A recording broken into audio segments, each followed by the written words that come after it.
Viewer discretion is advised.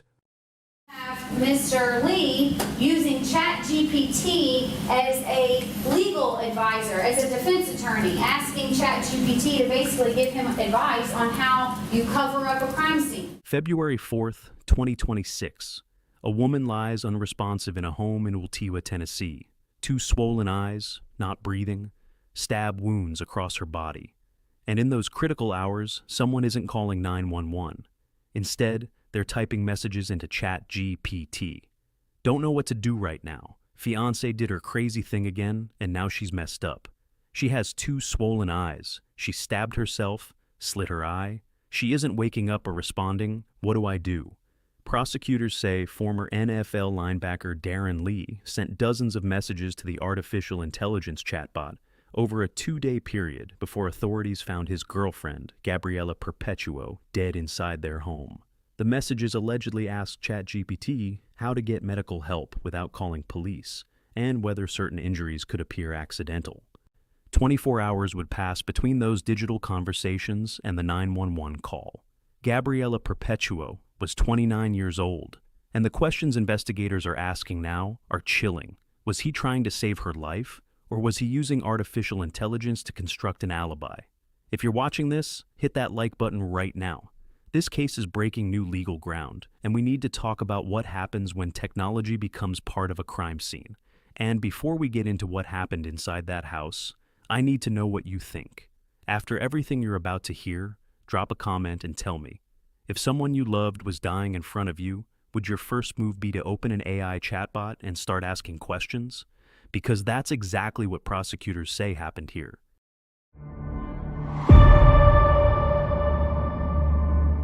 February 5th, 2026. Then Hamilton County Sheriff's deputies responded to a home on Snow Cone Way in Ooltewah for a call of CPR in progress. Body camera footage played in court shows Lee telling deputies he woke up, came downstairs, and found Gabriella lying on the couch on her side. He said he asked her what she wanted to eat, but she wouldn't respond. Releasing new body camera video. She wasn't saying anything, and that's why I called 911. It shows Lee speaking with deputies after his girlfriend, Gabriella Perpetuo, was found dead inside their home last month. Lee telling deputies he didn't know what happened. Like, I was out. I was sleeping a long time. That's when I called 911 immediately because I'm like, what is going on? Lee told the officer in the footage. I was asleep for a long time. He told deputies that Perpetuo may have fallen in the shower, claiming she had narcolepsy and likely fell. But when officers walked through that home, nothing about the scene matched his story. Detective Brian Lockhart testified there was blood on the staircase, handrails, walls, floors, and in nearly every room of the house except one. Then a vehicle in the garage registered to both Lee and Perpetuo tested positive for blood using Blue Star detection. What's with all the broken stuff in there? The glass is shattered because we left the window open, and so when it got warm, we reheated the house, it just like exploded, so I was just cleaning that up. That was before I went to sleep. Okay. I thought she was going to come down and like finish it up from the dustpan, but then I come back down, and then this is what happened. The microwave was shattered, glass scattered throughout the home. Alcohol bottles were present.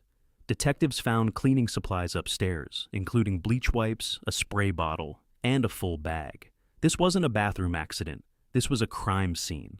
Gabriella Perpetuo was found with a broken neck, a severe brain injury, stab wounds, and a bite mark on her thigh.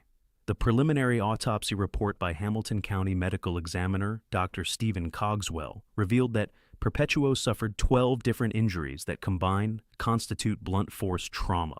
Those injuries included fractures to her face and cheekbone, a large brain hemorrhage, her front teeth knocked out, a broken neck at the cervical spine, multiple stab wounds to her chest and thigh, then most disturbing, a bite mark on her shoulder. The cause of death was determined to be multiple blunt force injuries. Judge Torrey Smith described her death as especially heinous, atrocious, or cruel, and said it allegedly involved torture or physical abuse beyond that necessary to produce death.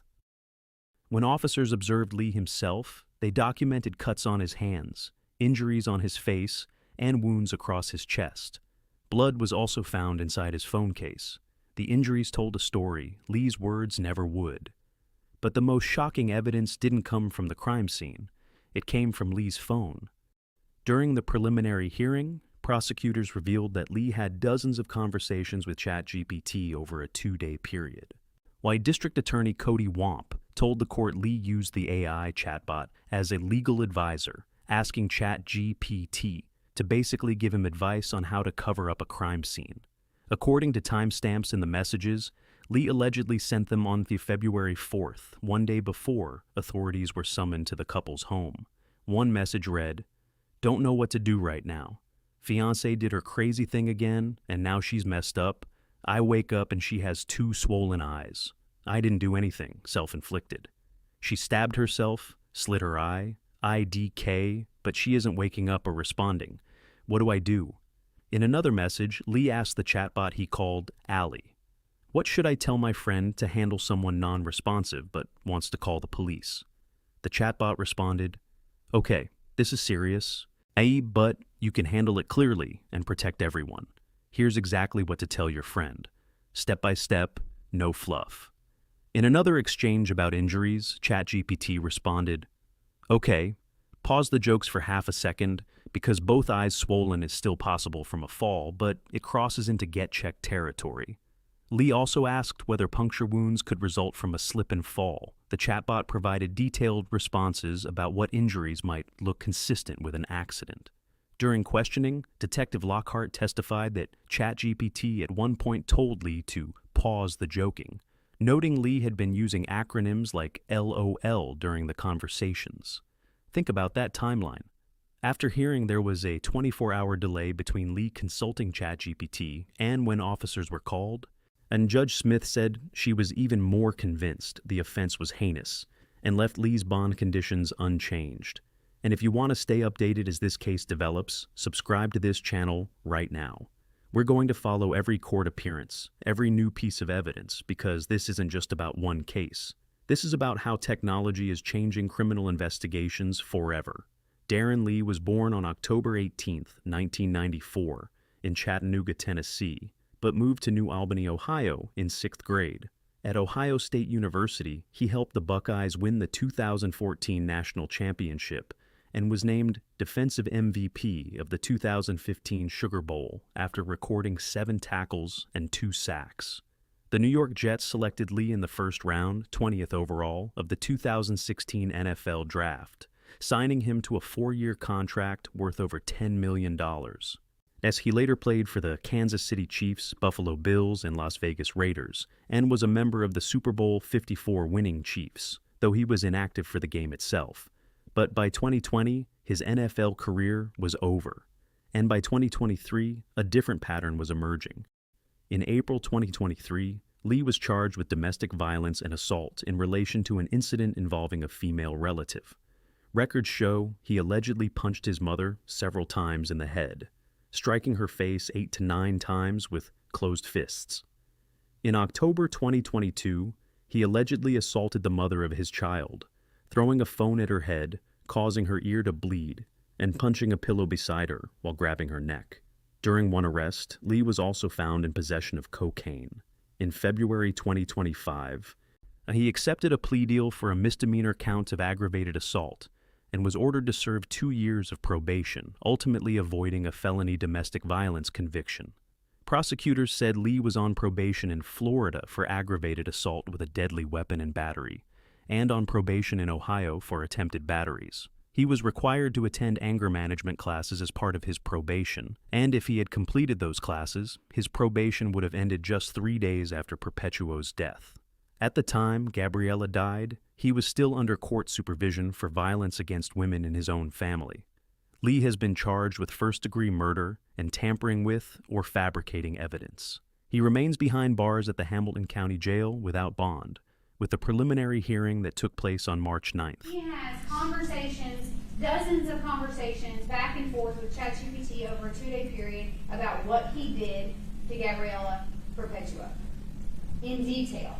He asks how to cover it up. He asks what to say to 911. Detectives say Lee initially told deputies Perpetuo was likely injured after falling in the shower, but investigators say evidence leads them to believe a violent struggle ensued, as injuries are inconsistent with an accidental fall. During the hearing, District Attorney Womp said this case has two aggravating factors that would qualify for the death penalty under Tennessee law. Prosecutors have indicated they may pursue capital punishment, though no final decision has been filed as of March 2026. Perpetuo's family has filed a $50 million wrongful death lawsuit against Lee, claiming he caused her pre-death pain and suffering. Womp stated she had not yet seen a local homicide case in which Chatgpt has been used as a key piece of evidence. This case could set legal precedent for how artificial intelligence conversations are used in criminal prosecutions.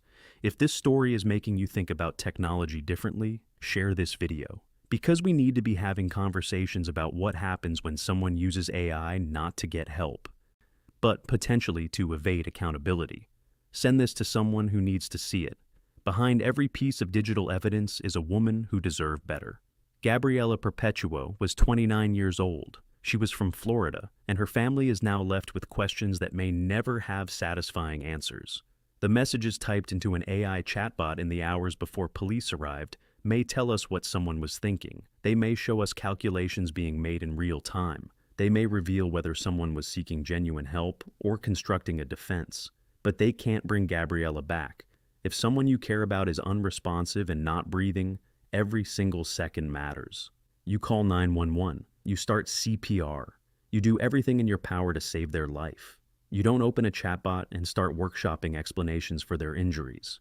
Yes, that's the difference between panic and planning, between trying to save someone and trying to save yourself. So let me ask you one more time. Do you think those ChatGPT searches show someone in crisis trying to get help, or someone trying to figure out how to explain away a crime? Leave your thoughts in the comments. I'm reading every single one because this case raises questions we've never had to answer before. And I'll see you in the next one.